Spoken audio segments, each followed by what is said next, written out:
Right, so that was the details section of the vehicle mode. So here is the robot, or at least the proper robot for Thunderwing.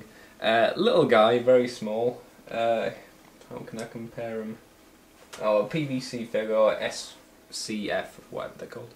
You know, he's about the same size as one of them, so it's quite small. And he's a generic Pretender figure with the arm rotation in the shoulders here.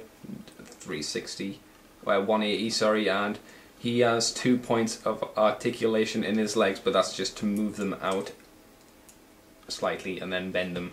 But because of the shape of the back, you don't get a lot of motion out of it, but it doesn't matter. Good thing is you can pull the wings out if you like, and I don't know, give him some kind of cool, or pretend he's got some kind of cool jetpack, which is always good.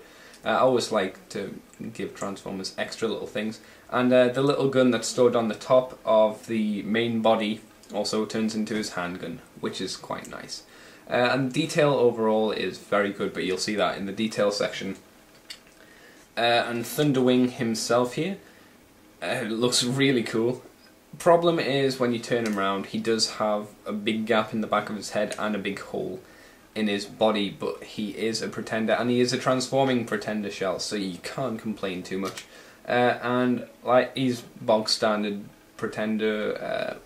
His arms just kind of twist like that, pretty much, and that's it. I wouldn't want to turn them all the way around in case he breaks, and that would make me cry, and that's never good.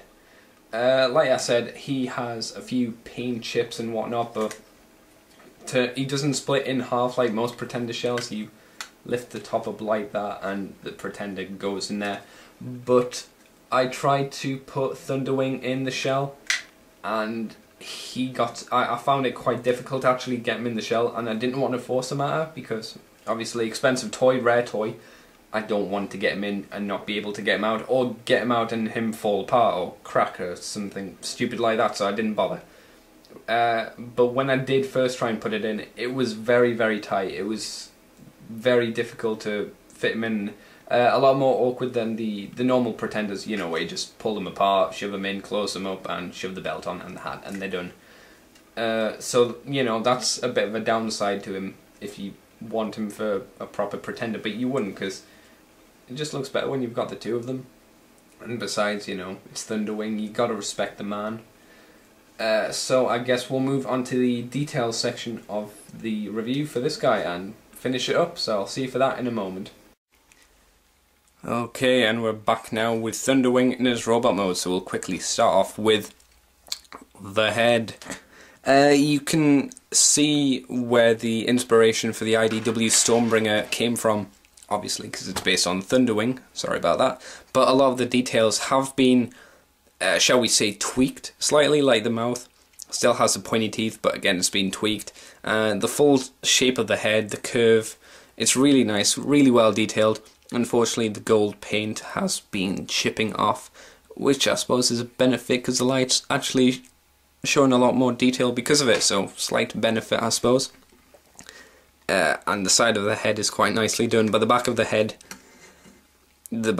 less to be decided, unless this is meant to be his brain, that bit right there, or maybe it's like a little tiny eye hole for the robot to see through. I don't know, I couldn't say.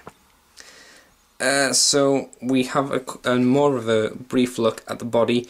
Really nice detail again across the board. I'm saying across the board a lot today. Across the board. Mine has yellowed slightly, but it's actually kind of a benefit that it's yellowed because it makes him look more organic than he perhaps would have done if he was all grey, which is quite nice. And you can see even more where the paint has been chipping off and stuff. No movement in the legs, but the legs are again quite nice, maybe a bit too closely set. I think it would have benefited if they were a bit further apart, but you know, we can't do anything about that. I'm trying to get him in full shot now. The arms are quite well done, and of course because he's a Pretender and he's a transforming Pretender, he has a lot of back kibble, but he balances quite well, though he's got this weird kind of look from the side of his body, which I'll move the camera back, and you can kind of see what I mean. The legs, don't set quite right with the rest of the body. But again, 19-year-old toy, can't complain. It's Thunderwing as well, very awesome. And we have a quick look at one of his big meaty guns, and again, loads of nice detail on it. I prefer maybe if the handle was set further back. I think that would have benefited it, because it would be held here and look even bigger than it does if you hold it there. Not a problem with the figure, just maybe an improvement they could have made. And of course, little Diddy Thunderwing as well. I'll just try and get a close-up of him. Just quite hard because it's focusing on big Thunderwing. But he's not bad for a little pretender dude.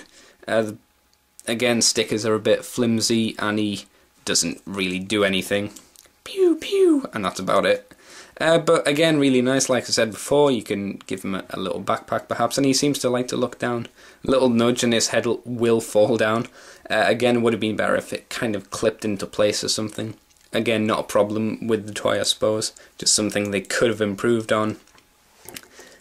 So, yep, there we go. That was Thunderwing. It's been a while, as you can tell. I'm very rusty at doing these reviews, but hope you enjoyed it. Sometime I will be doing Star Saber. Until then, I'm doing this because it's Biff, or I'm biffing it, or B to the I to the F, because it's biffing. As Dave would probably say, maybe. I don't know. Anyway, thank you guys for watching, and I'll see you later, and remember to keep biffing away.